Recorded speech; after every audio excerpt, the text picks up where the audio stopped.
If you saw a loved one being kidnapped by aliens, what would you do? And then in my never-ending quest to get this podcast taken off of YouTube, we take a look at the conspiracy. Is COVID-19 actually an alien virus from another world? Today on Dead Rabbit Radio.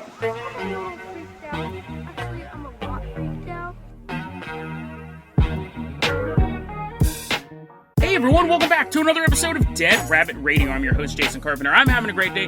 Hope you guys are having a great day too. Hope you guys have some fun plans coming up this weekend. We got a ton of stuff to cover, so we're going to get started right away. First off, take a look at this beautiful fan art submission from Goose Motion on our Patreon Discord. This is some graffiti. That he did at work. And it's awesome. He said he painted it, and other people started listening to the podcast. They probably thought he was some sort of weirdo Satan worshiper or something. He's writing these weird glyphs on the wall. But that's amazing, Goose Motion. Thank you so much. And for everyone at your workplace, bow down to the new symbol. I don't know where he works, but this should become their corporate logo. Really, really appreciate it. Really appreciate taking over your workspace. And let's give a shout out to today's Patreon supporter coming into Dead Rabbit Command, walking on all fours, making little oinky noises. It's Piggy. I wasn't insulting the guy. Piggy is his name. Piggy, thank you so much for supporting the show. You're going to be our captain, our pilot this episode. You guys can't support the Patreon. I totally understand. Just help spread the word about the show. Graffiti, paint your workplace in the logo. Help spread the word about the show. Really, really, really helps out a lot. Really appreciate it. Now, Piggy said, I don't want to be in any disgusting episodes, which is good. If you don't want to be in a disgusting episode, it's good to note that. So, he's not on Monday's episode. Monday's episode's going to be super gross. But for today's episode, Piggy, I'm going to go ahead and toss you the keys to the Dead Rabbit dirigible. We're leaving behind Dead Rabbit Command. We're flying all the way out to Trenton, New Jersey. Piggy's like, I said, nothing disgusting, man, nothing disgusting. As we see the sewage heap known as the state of New Jersey in the distance. The only thing I really know about New Jersey is Jersey Shore and The Sopranos, and it's like super polluted, right? I don't know if that's still true. I don't know if it was ever true. That was a big stereotype in the 80s when I was growing up, that New Jersey is where New York dumped all their trash.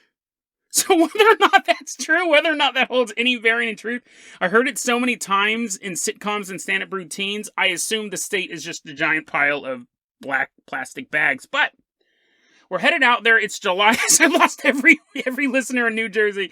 It's July 19th, 1948. We're in Trenton, New Jersey. It's 3:30 a.m.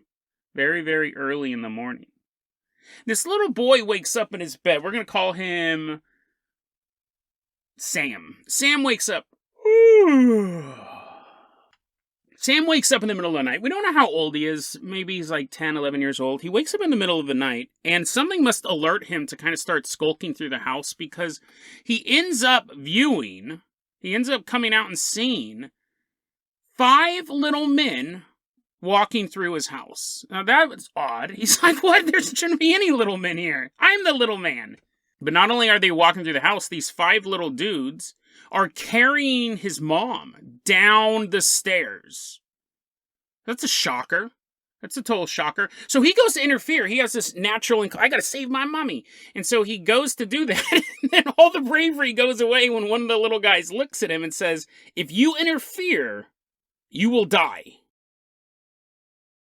So Sam just starts to slowly back up as his mom is being carried down the stairs by these 5 little people.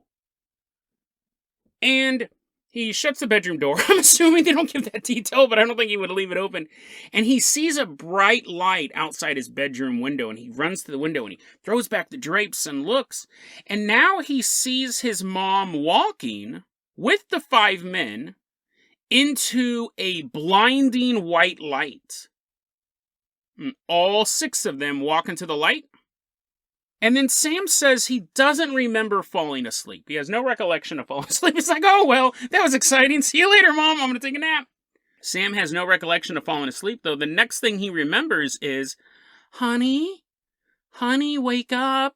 And his mom's like pushing his shoulder. You know how parents wake up kids. Wake up, honey. And Sam's like, he's coming to, and it's his mom sitting there. Oh, Sam, I'm so glad you're awake. And he notices his mom has this really sad look on her face. She looks at Sam and goes, I have some bad news. This morning I woke up, and you know that dog you love so much? Rusty, your loyal pup. Been there through thick and thin. Always been your best friend till the end. Well, Sam, the end came last night. The mom says that when she woke up, she was walking around the house and she saw that Rusty had killed himself. Accidentally. He leave a little note. There's like a bottle of pills next to him. She says, I don't know what happened last night, Sam, but it looks like Rusty tried jumping out of the window and his collar got caught and he hung himself right outside the house. Right there. I left the body there for you to see. He must have seen an intruder and got so scared or so brave or both, he jumped out the window and he died. He's hanging or hung or hanged, whatever it is. And the mom pulls up a dictionary to figure out what the right word is. Anyway, your dog is dead.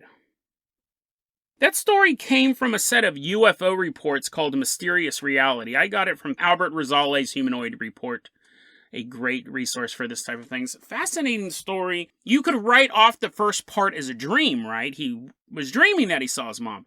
But the way that this event, if it's true, is set up is that the boy, Sam, did what the aliens said, or elves or gnomes or whatever they were, but tiny little people did what they said and went back, but the dog didn't. That's what I got from when I read this story. I imagine they continued walking down the stairs and the dog's all, Arr! And the aliens go, if you interfere, you will die. And the dog jumped, like, I think that as she was walking into the light, the dog's like, I'll rescue you, Mom. And he jumped out the window. And there's actually a couple different ways you could read this. One, I'm going to go into a lot of ways a dog can die right now. So you might want to skip ahead 30 minutes. The dog jumps out the window and its collar gets caught and it hangs to death. That's possible. It's horrible, but it does happen. Or that the dog jumped out and the aliens hung him. They caught him in air and then they hung him. There's no part of the story that actually says that, but that would be chilling too. I mean, it would be horrible if the dog accidentally killed itself, but also if the dog interfered and the dog hung itself. It's also possible that this was a message to the boy as well. To show their power, they said, if you interfere, we'll kill you. And he doesn't interfere, but the aliens go, we better send a message to this kid. One thing that's interesting, and I know if you're a victim of alien abductions, you're not going to want to hear this, but one thing is interesting with alien abductions versus other paranormal activity. People who see ghosts, you have like mediums and you have like psychics and stuff like that. I'm not talking about that.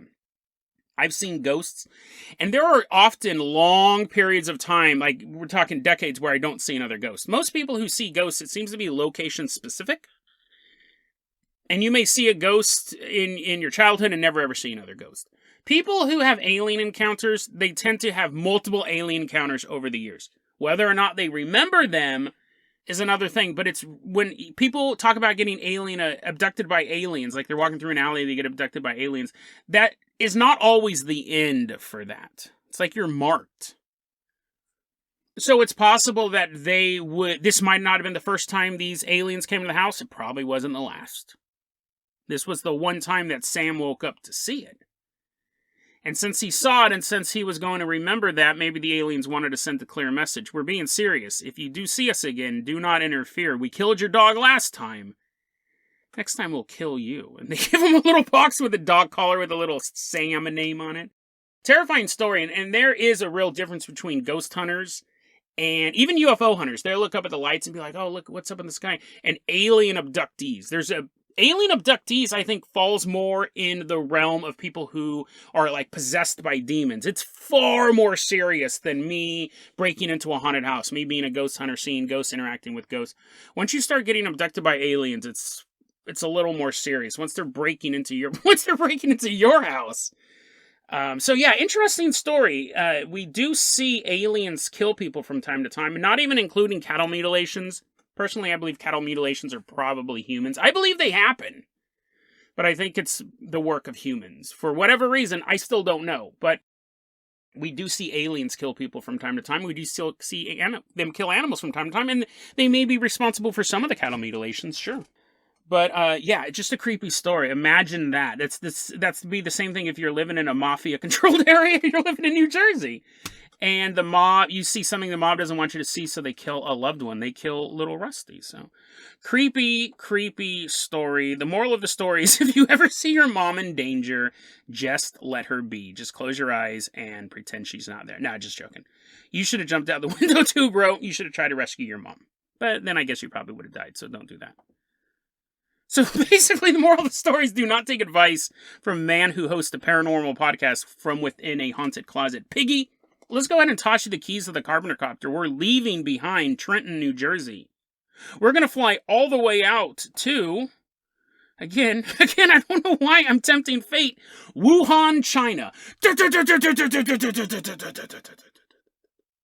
As we're flying out there, on my break, I saw some of the best movies I've seen in a long time. There was like a 48-hour period where I saw like 5 or 6 great movies in all these different genres, and I wanted to share them with you. Now, I'm not going to do them all at once, but you guys know I do my Dead Rabbit Recommends, and I can't wait to tell you about this first Dead Rabbit Recommends. I came across this movie. I'm going to tell you this right now. The title, super generic. The movie poster, super generic. I saw the movie poster a couple years ago when it came out, and I go, what is this like Saw meets Tales from the Crypt meets like some sort of horror anthology? But I just happened to watch it the other day, dude. It is so dope. It's called Poker Night. And it's directed by Greg Francis. And I looked him up. Greg Francis does a lot of true crime, like shows on like Discovery Channel and investigation channels and stuff like that. You know, True TV, whatever. He does all of these true crime shows, but nestled into his filmography is this, I don't even know how to classify it, horror movie, crime thriller movie called Poker Night. To me, it is the best crime thriller since Seven. Because that's a hard genre to really just stand out above.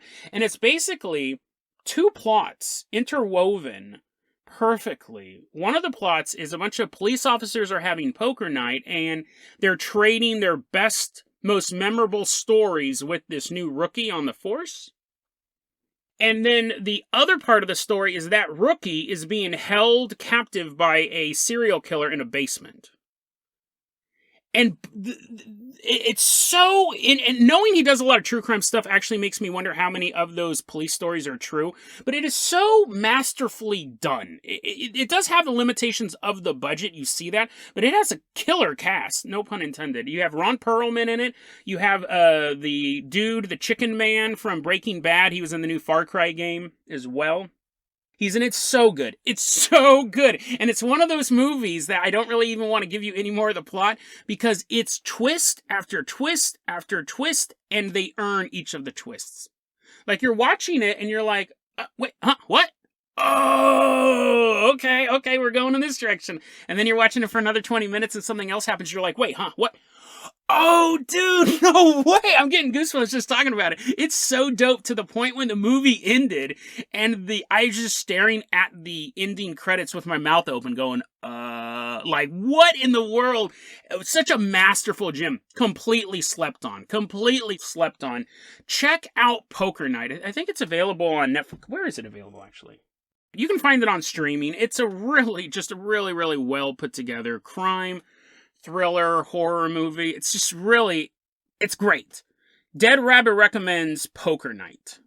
Piggy, the reason why we're headed out to Wuhan, China is I recently got, this is actually right before the break, I got an email from a listener named Chromosophore. Chromosophore sent me this. Fascinating story. And this is the type of stuff that I love being sent and uncovering with this stuff, is these weird fringe beliefs. That this one has a lot of real-world implications, right? Because we're going to be talking about the coronavirus, COVID-19, and all that stuff. October 11th, 2019, in northeast China. Over the city of Songyan, a bright fireball appears. people look at it, you can see it. They go, oh, that must be a meteor coming down from the heavens, and everyone's just kind of waving at it, or just ignoring it, going about their business. But is it just another meteor? Or did it change the way the world worked? Back in 1979, there was a scientist named N. Chandra Wickrama Singh, and another scientist. He was working with this other scientist named Fred Hoyle, and they wrote a book. It was published back in 1979 called Diseases from Space. And the theory that is outlined in this book is that a lot of common diseases that humanity suffers, like influenza, the common cold, whooping cough, came from outer space. This was their premise of this book.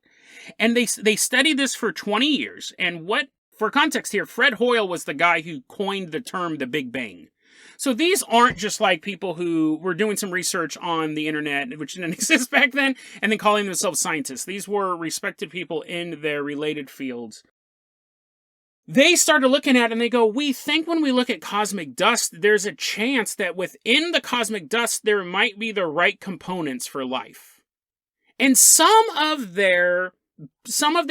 is what's so interesting about science, right? That is possible. They've actually been able to confirm that, yes, some of the cosmic dust that's floating through space does contain the building blocks for life. It's like carbon and nitrogen. So scientists go, yeah, they were actually able to confirm that. But then they go to the leap of panspermia, which is the idea that life begins on planets because of this. Or, like life on Earth, I think we've talked about it on the show before as well. That life on Earth was basically meteorites crashing into the soupy water of primordial planet Earth.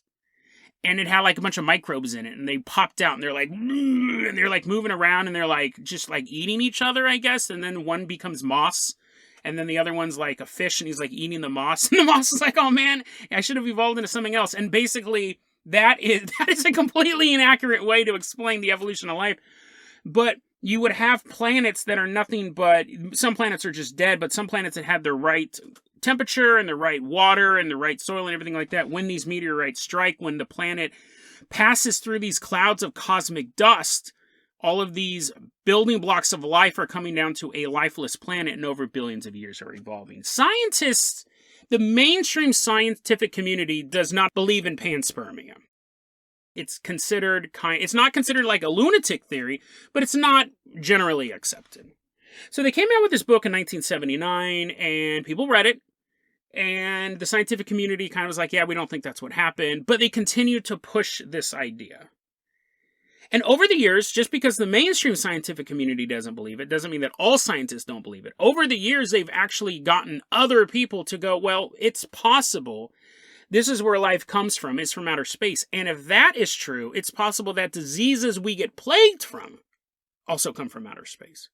In 2013, off the coast of Chile, scientists discovered the Pandora virus. Don't name your viruses after bad people or bad events in mythology. The Pandora virus. It's found off the coast of Chile and, oddly enough, in a pond in Australia.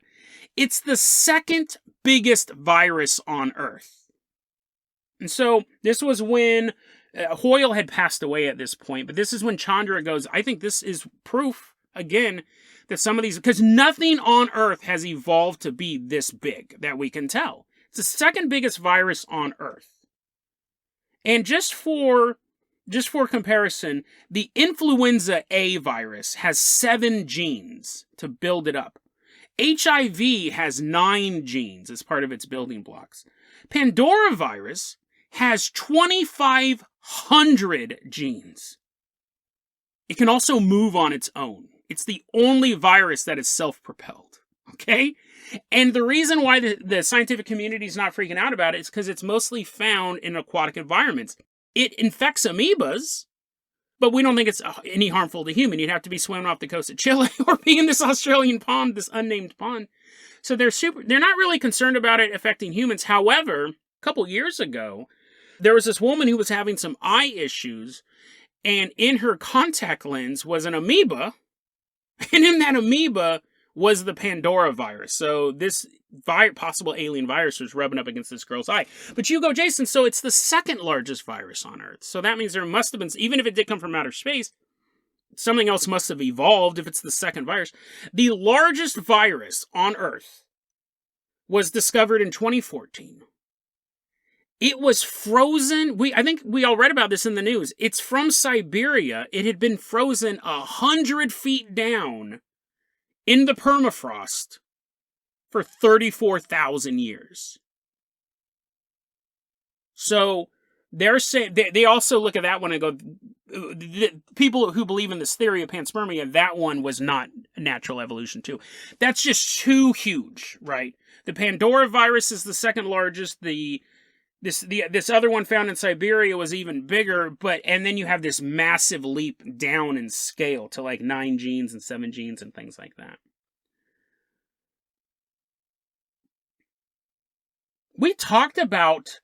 We covered this a little bit on episode 649. We went to Chile because we were looking at the black carpet conspiracy. It was this theory that off the coast of Chile, there was this giant undulating black mass that just kind of moved around, and the story was that swimmers were getting caught in it, and I think it attacked a submarine or something like that. I don't remember the details of the episode, but when I was reading this, I go, this sounds awfully familiar. So it's interesting that the sighting of this massive black algae, this like possibly sentient algae, I think it turned out to be creepypasta or something, I don't remember, but that it was just interesting that we have that location is also the real life location of this Pandora virus. So, I mean, I guess the creepypasta could be based on it, but I just wanted to make that connection as well. And that's a fun episode. Go back and listen to that one and tell me whether or not it was creepypasta. I don't remember, but it was a fun episode to talk about. So you have all this stuff going on. Like I said, other scientists are on board with this as well. Dr. Jean-Michel Clavier of the Aix-Marseille, whatever, dude, some university in France, dude. Dr. Jean-Michel said that he believes that this Pandora virus has no ancestral cellular connection to anything on Earth, or at least anything existing anymore. He goes, listen, if it had an ancestor on Earth, it's not around. Like, this Pandora virus is so different than anything else we have. It has no relatives. So he's not specifically saying panspermia, but he's kind of like nudging the scientist next to him. He's like, I think this came from outer space. I'm putting words in his mouth. But so now we're looking at a new conspiracy theory. COVID came from outer space. So Chandra and some other scientists got together and recently published a paper asking the question, is coronavirus from space? They also connected, there's a thing called Candida fungal disease that's going around. It's hitting Canada pretty bad. They also believe that's from space. I guess the spoiler alert is they kind of believe everything's from space. But for the topic at hand, we're going to look at the COVID thing. And they said, listen, Spanish flu came from space, killed millions of people. The fungal disease they're talking about, they said, listen, the fungal disease has existed before 2009, but at 2009 it got way worse, way bad, super more infectious. What they believe is that the planet Earth passed through a cloud of radioactive cosmic dust, and the fungus mutated and became even more viral, even more vicious. It's coming after you. It's looking for your eyeballs and stuff like that. And COVID-19 completely came from space like the Spanish flu. It wasn't a simple mutation. It was actually a meteorite coming down.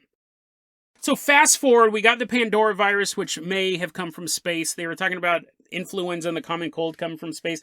Basically, this is why we can't really defeat these things, because it's an alien menace. Like, it's just not meant to be on this planet. You're going to get the common cold every year. What are you going to do? So when Chandra and these other scientists recently put out this paper saying COVID-19 came from space, and they actually specify the meteor that was spotted over China on October 11th, 2019, they said that that might have been a virus bomb. That could have been a bunch of viruses in that, or specifically the COVID-19 virus, and it explodes like meteorites tend to do, and then it rains down little particles on people. They're getting hit with pebbles, and one guy's, look at that! And he has his mouth open, and a little virus lands on his tongue. Oop! They didn't actually lay out that scenario, but the idea was that this meteorite contained COVID-19. It's a fascinating conspiracy theory. The problem that they started to run into is apparently when they were writing the paper, they said, since it's from space and there's nothing we can do about it, we don't have to worry about getting any sort of vaccine or doing anything like that. And the scientists are like, okay, listen, we might believe that panspermia exists, and I'm sure it does on some level, but to say that every disease comes from space, but if your answer is everything came from space and there's nothing we can really do about it, that's not super helpful. So when they were saying, oh, we don't even need a vaccine, that's when scientists were like, okay, this is where the theory can actually start to become dangerous, right? It's also interesting to look at their theory. They say that there was a meteorite spotted over Songyang on October 11th, 2019, and the virus appeared in November of 2019 in that same region of China, northeast China. However, I think whether or not you believe it came from bat soup or it came out of a laboratory organ in my ever-ending quest to get this podcast completely obliterated, built by some government or whatever. Bill Gates is over there with his 5G tower personally building the disease. However you believe it happened, I think everyone agrees that it started in Wuhan, China, which is in northeast China. This is where you start to get a little bit of the fudge going on. Because, yes, Wuhan is in northeast China, but it's 1,242 miles away from Songyang. So that's a bit of a stretch, right? And they go, oh no, we got an answer for that. You see, meteorites, when they break up, pieces go everywhere. And maybe the extra juicy piece with all the viruses went towards Wuhan. I guess, right? It's possible. But you would have seen an outbreak over a larger area in the beginning. It wouldn't have been isolated to Wuhan. So there's no proof of any of this really outside of these theories. And I know that's how science works. They have to build up to the proof. I think what left a bad taste in people's mouth was, one, the virus landing on their tongue when the comet exploded. And then two, saying we don't even bother working on a vaccine. And this paper was published a long time ago. It was published back in July of 2020. So this is when people were still locking themselves in their houses and things like that. So when they came out and were saying, oh, we don't need any vaccines, then people were upset by that. But what's interesting, there's a really cool take on this from Rohan Gabriel Joseph on this website called cosmology.com. That kind of takes it to another level. This is where we're going to wrap up this episode. This is a really cool way to look at it. So let's say that this is true. Let's put on our conspiracy caps and say this is true. That these diseases that seem to plague mankind for years and years and years are alien. He goes, maybe this is why comets are seen as signs of doom. Maybe this is why when people looked up in the sky and they saw a comet, they thought the world was going to end. Because previous times in previous civilizations, when a comet showed up, the Earth passed through the tail of the comet and got a face full of microbes. Or when a meteorite flashed into the sky, it brought death. It brought disease. We did that episode a long time ago about did aliens bring about the Black Plague? And you think about how much the world, or especially like European history, changed because of the Black Plague. And it wouldn't even have to happen every single comet or every single meteorite, bright big meteorite in the sky. It wouldn't have to happen every time. But if it happened enough, your civilization, as it's dying, would write in its record books, we ended when the great light appeared in the sky. The great light appeared in the sky, and then 2 months later, the great and the poor both fell ill. There was no safety in the streets or in the temples. We were cursed by the gods. We have been written out of the books of humanity. How many times would that have to happen through human history before people just started seeing comets and go, oh? And that is super common throughout history. Comets were seen not as a good omen, but as an omen of destruction.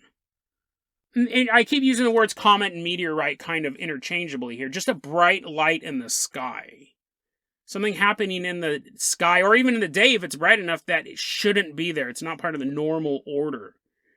And as we're floating through space and we see these celestial objects today, we go, oh, that's just the way the universe works. Look at those old superstitious goons back then. But maybe they had it right. Maybe when they saw these things, there was a chance. It didn't happen every time. There's meteor showers all the time. It didn't happen all the time, but It happened enough throughout world history that they became very cautious when they saw the brightest falling star or the comet that hung in the sky for weeks. Because these were heralds of doom. If they landed in the right area, it could wipe out a civilization. So do I believe that COVID-19 came from outer space? I think the answer is far more terrestrial than that.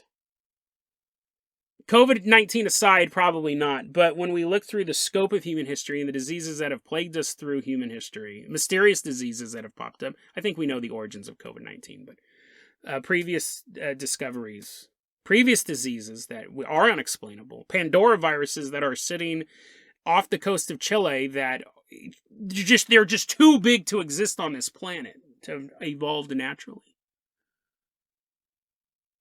It makes sense of why other cultures would look up at the sky and be scared when they saw that, because they all heard the stories of the previous culture. They had moved into this area, the buildings had been abandoned, and the streets had been littered with bodies. So they built a new culture on top of it, and they'd been there for 50, 100, 200 years, and then once again, this comet's coming, and they remember the old records, they remember the old stories. The light in the sky brought death. The gods were angry with them. Creepy. Makes us feel so fragile and small that for all of our medical technology, all of our wonderment, all of our hopes and dreams can be dashed because a rock that had been tumbling through space billions of years finally nears Earth's orbit. Everyone always talks about the planet killer meteorite that comes zooming from the opposite side of the sun. We don't see it in time. We have a day to prepare, and it smashes into the planet, ending life as we know it. But maybe it's not that dramatic. Maybe it's far less of a noble last stand kind of death. Maybe it's just that same meteorite coming into Earth's orbit. We don't even notice it. Maybe a couple rock nerds do. It burns up in the atmosphere, explodes over the Earth high in the atmosphere, and we go about our days, and this disease rains down on us. We catch the sniffles. We get a little bit of a sore throat. And then you hear about an epidemic in downtown Detroit. People are vomiting up blood in the middle of the day. It was a Wednesday afternoon. People were getting off work, and someone on the bus started vomiting up blood in the middle of the bus. They send in Ebola experts. It's not that. The disease continues to spread. It's mysterious. Your organs are being liquefied. You lose your vision. You're both paralyzed and your body is racked with uncontrollable seizures. Hospital beds as far as the eye can see of humans suffering, suffering, suffering until they finally die. This disease ravages Midwest United States. Within 3 months, it's spread across the entire North American continent. Borders are shut down. They don't even know what's causing this. But the borders are closed far too late. And the disease ravages the entire world. A disease from an alien world, mutated by cosmic dust during its journeys, pierces the sky of planet Earth and rains down hell. We always wanted to make first contact with an alien life form. Little did we know it would be last contact with an alien virus. It wasn't first contact. It was the last contact man would ever have.